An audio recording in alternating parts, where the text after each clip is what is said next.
What's up guys, Saf here on SuperSaf TV and welcome to another SuperSaf style camera comparison. This time it is between the OnePlus Nord and the iPhone SE. Things are really heating up in this sort of £400 price point. We're going to be testing out all aspects of the cameras, front facing, rear facing, images, video, low light, everything. There will be some timestamps down below if there's a particular section that you want to skip to. We are currently using the front facing cameras. The OnePlus Nord can actually film up to 4K. The iPhone SE can only film at up to 1080p. So here's what the quality difference is like. Now the OnePlus Nord also has an ultra-wide front-facing camera. So let's just quickly switch to that, have a look. And if we switch to this, you can see that we can get a lot more into our shots. Although dynamic range doesn't seem as good, but nevertheless, the option is there, which is always nice to have. And let's go ahead and test out stabilization. Now we're going to test out stabilization to see which one of these does better stabilization. We've switched to 1080p on the OnePlus Nord. This way things affect 1080 versus 1080. So we're going to walk and let's now go ahead.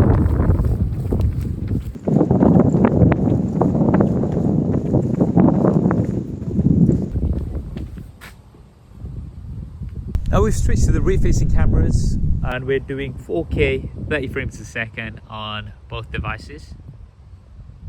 We're going to quickly test out stabilization at 4K 30. So walk and now let's run.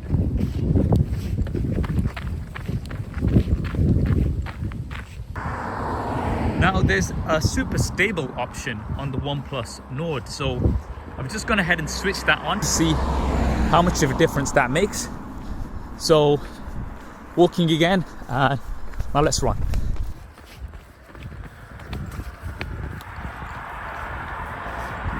Now, as with the front-facing camera, the OnePlus Nord also has an ultra-wide rear-facing camera.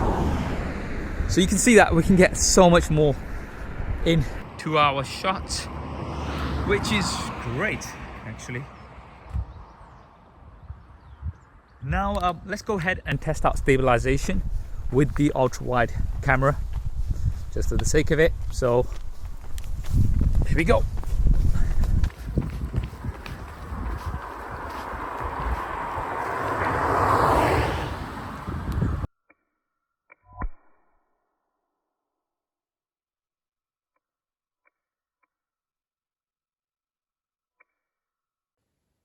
Now we're just going to test the autofocus. We are on the iPhone SE and it seems to be doing a pretty good job. Same test on the OnePlus Nord. Also seems to be doing just fine. So that was the video. Now before we move on to images, let's have a quick look at what we're working with here. The iPhone SE has two cameras, one at the front and one at the back. The OnePlus Nord has a total of 6 cameras. We've got 2 front-facing cameras. As we saw earlier, we've got a primary as well as an ultra-wide. The primary camera also has a much higher resolution compared to the iPhone. And on the back, we've got 4 total cameras. The primary camera, once again, has quite a high resolution, but generally you'll be shooting at around 12 megapixels, which puts it neck and neck with the iPhone. This will give you the optimal results. You, of course, then have the ultra-wide camera, but then you also have a macro camera as well as a depth camera. We'll see how well these actually perform. All images and video have been taken on automatic to keep things as fair as possible. Let's get straight to it. Now, starting off with some outdoor images, honestly speaking, it was very much neck and neck. Sometimes I preferred images from the OnePlus and sometimes from the iPhone. Here you can see both are doing a very, very good job. We've got great dynamic range, great detail. Now for this shot, I did prefer the iPhone. You can see that there is more detail in the shadow areas, but the highlight areas have still not been blown out. So I do prefer the iPhone here. But then on the flip side, here I prefer the OnePlus. It's got more details in the shadows compared to the iPhone this time.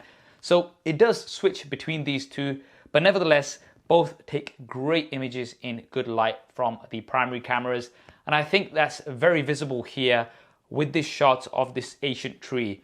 You can see the sunlight creeping in from the background, and this is a situation which is very tricky. Dynamic range, obviously, we've got lots of shadow detail, lots of highlight detail, and both of these have done an absolutely awesome job. I'm very, very pleased with the shots that have come out from these cameras, especially considering the price of these devices.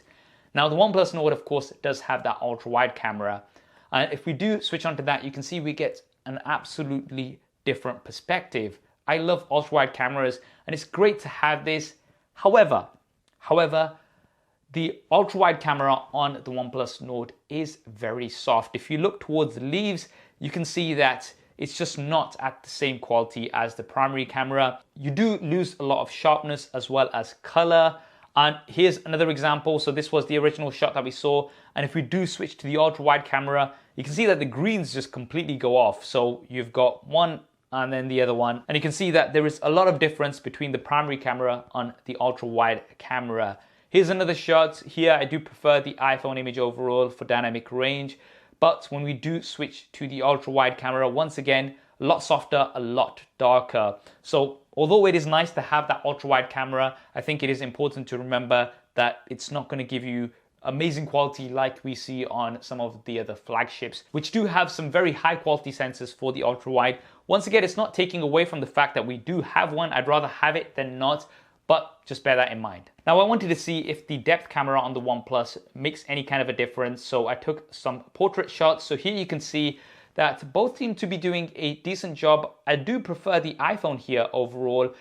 It does seem to have done a better job in terms of the colors. iPhones generally do quite good in terms of skin tones. I'm a little bit yellow on the OnePlus, but generally in terms of edge detection, both are doing okay. However, the iPhone is doing better, surprisingly. If you look at the side of my sunglasses, that area has been better cut out on the iPhone compared to the OnePlus, which is kind of blurred that area out. I was expecting the OnePlus to do better here. Now, there is one option that you have on the OnePlus, which is to do a 2x portrait. So that is generally around 50mm. It's generally the best angle for portraits. You may have heard me say this many times before.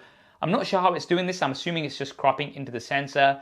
And you can see that it does give you a better angle of view, but the quality's not there. It is a little bit soft compared to the previous image, but it is a nice option to have. Now, moving on to this image, I think once again, both are doing pretty good.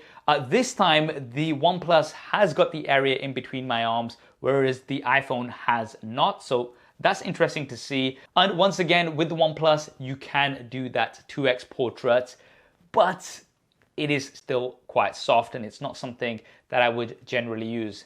Final portrait shot, and this was actually very interesting because if you look in between my arms, then the OnePlus has completely missed that. The iPhone has tried to do it. It's not done an amazing job, but at least it has tried. If you look at the table as well, that's still fully in focus on the OnePlus. So, you know, yes, that depth sensor is there. Is it really making a difference? Is it really helping out? I'm not too sure. If we once again try out the 2x portrait, then it is doing a better job in terms of edge detection, but again, it's a very, very soft image. Now let's talk about the macro camera. Now, generally speaking, I love a good macro camera. You may have already heard me say that the most underrated feature of the OnePlus 8 Pro is the macro camera, which actually uses the full resolution ultra-wide camera to get macro shots. Works really well. This is unfortunately not the case with the OnePlus Nord. Here you can see we've got the 2 megapixel macro image and it is so bad. Like, yes, you can focus in closer than what you can do on the iPhone, but the colors are completely muted. The quality is so low here. And what I did on the iPhone is I just stepped a little bit back so I could get the focus on here. And yes, it's not a full-on macro shot, but I mean, look at that. It just looks so much better. And because it's at a much higher resolution, 12 megapixels, I actually could crop in and get a similar result, not exactly the same, similar result in terms of the angle, but it looks so much better because you are using a much superior camera sensor. Now, I wanted to test this out further. So here's another example. Yes, I can get in closer with the macro camera, but it's just not a good result whatsoever. Instead, if I use the primary camera on the OnePlus, yes, I'm not going to get that exact macro feel, but look at that. That is such a nice shot. Wallpaper material right here. I absolutely love this shot. Look how crisp it is. It's actually sharper compared to the iPhone from what I can see. And I'm just going to go ahead and say this. The 2 megapixel macro camera on the OnePlus Nord, as with every other 2 megapixel macro camera, you may have heard Marquez say many times before, is absolutely pointless. I really wish OnePlus didn't have a macro camera and a depth camera just for the sake of having 4 cameras, and instead put their efforts towards the ultra wide camera. But that's me anyway. Now let's move on to low light images, and I mean, this is an easy win for the OnePlus Nord because the iPhone SE does not have a dedicated night mode. I'm not sure why this is, but it's very disappointing to see. Now, these shots were just taken on automatic. I didn't actually use night mode on these shots, but the OnePlus is still doing better. As soon as we use night mode, it just brightens up the image so much more. And, you know, it was an easy test to do here because it was a clear win for the OnePlus Nord. Here's another indoor shot, just taken on automatic. And, you know, again, the OnePlus doing a better job. But as soon as you use night mode, it just does miles better. So this is an area where the OnePlus gets a very clear and easy win.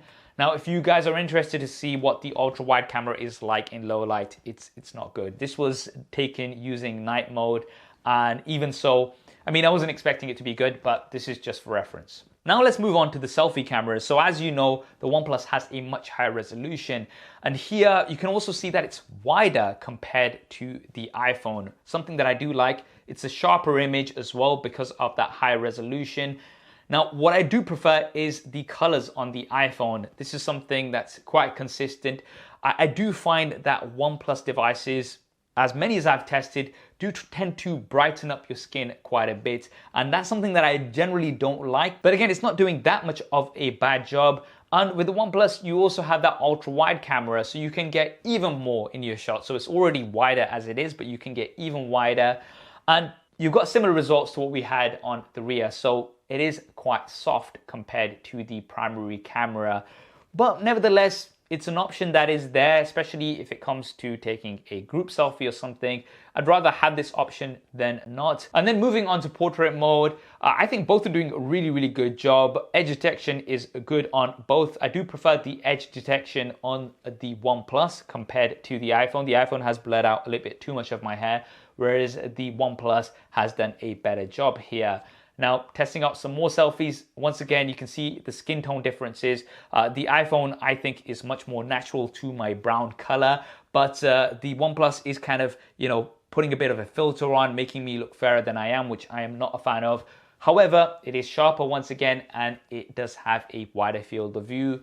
You can still go ahead to the ultra wide and get even more in your shot. But just look at the difference between these two. I look even yellower in the ultra wide camera, so the consistency really isn't there. Again, I want to emphasize it's nice to have that option, but I also want to make clear that that ultra wide camera is really not going to give you anywhere near as good results as the primary camera. Now, trying out the portrait mode on both of these, I think both are doing a good job overall. Edge detection, the OnePlus has got my hair, but it's also got a bit of my seat, whereas the iPhone hasn't got my seat, but it's got a little bit too much of my hair cropped off. So I think this one will come down to personal preference. Now, low light selfies, for those of you who like taking selfies in the dark. So the iPhone is very grainy, but the OnePlus, there is a lot of processing going on here. Like, I look like a bit of a cartoon here. What is going on? I would prefer the iPhone here just because although the OnePlus is brighter, it's just got too much processing for my liking. Now, if we do use the front-facing flash, you can see that both do a much better job. The OnePlus looks a tad brighter and a tad sharper, but it's kind of got more brightness towards the middle of my face, whereas the sides, you know, are a little bit darker. So I guess I'm going to call this one a draw. Now, for those of you who want to see how the front-facing ultra-wide camera performs in low light, you can see here that it doesn't do as much of a good job as the primary camera, although it's not as heavily processed, it seems. And when we do use the flash, it actually produces a pretty decent result. So those were the results. What are my thoughts? Well, I have to say I'm super impressed at both of these cameras at this price point. I mean, realistically speaking, I wouldn't have a problem using either of these. Of course, with the OnePlus, you're getting much more versatility. You're getting much better low light images thanks to night mode. You are getting a 4K front-facing camera, which I did prefer overall compared to the iPhone. It's going to give you much more resolution. It can also do up to 4K 60, but I couldn't really put that up against the 1080-30 on the iPhone in this video. For selfie images, you are getting sharper results with a wider angle of view straight off the bat, but you can get even wider with the ultra-wide camera, which is a little bit soft. And again, the same goes for the rear-facing camera. It is nice to have that option there. Yes, it's not great, but it's still good to have that option. What's not great is having a useless macro camera and a depth camera, which don't really seem to do anything. So once again, my feedback here would be that OnePlus, next time, don't give us a macro 2 megapixel camera and a depth camera. Just put more effort in making the ultra wide camera better. Now for the iPhone, yes, it loses out in terms of versatility, but there were lots of advantages on the iPhone as well. I preferred the skin tones overall. When it came to selfies, when it came to portrait mode, I actually preferred portrait mode overall on the iPhone compared to the OnePlus. And when it came to 4K video from the rear-facing camera, I do think that the iPhone had better dynamic range. And I also preferred the stabilization from the iPhone because it didn't make the picture soft. If you go back to when I was running, even though the OnePlus might have seemed more stable, it did make the picture a lot softer. So that was something that I definitely noticed. Also, the iPhone can film at up to 4K 60 frames a second from the rear-facing camera. You max out at 4K 30 frames a second from the rear-facing camera of the OnePlus, which is a little bit weird because you can do 4K 60 from the front-facing camera. I don't know what's going on there. I also think you had better slow motion on the iPhone. The results were just sharper. It looks like on the OnePlus, things are being scaled up a little bit. And you can go back and have a listen, but to my ears, I did prefer the audio recording on the iPhone overall compared to that of the OnePlus Nord. Now, if you were to ask me, overall, considering everything of these cameras, which one would I pick? Honestly speaking, it would have to be the OnePlus Nord. I like that versatility and I like the advantages that you have got on here. And although the iPhone did win in certain areas, I think in terms of a package and value for money, you are getting a better deal with the OnePlus Nord. Now, there's a lot more to consider here as well in terms of all of the differences, and I've covered those in a detailed hands-on video. If you want to see that, then that is going to be linked in the cards and in the description. What do you guys think? Which would be your pick for the cameras between the OnePlus Nord and the iPhone SE? Definitely drop me a comment below and let me know. If you want to see lots of different images from lots of different devices, then be sure to follow me on Instagram. I'm at SuperSaf. I post very regularly on there. And if you haven't already, then be sure to subscribe and hit that bell icon if you want to see more SuperSaf style coverage like this.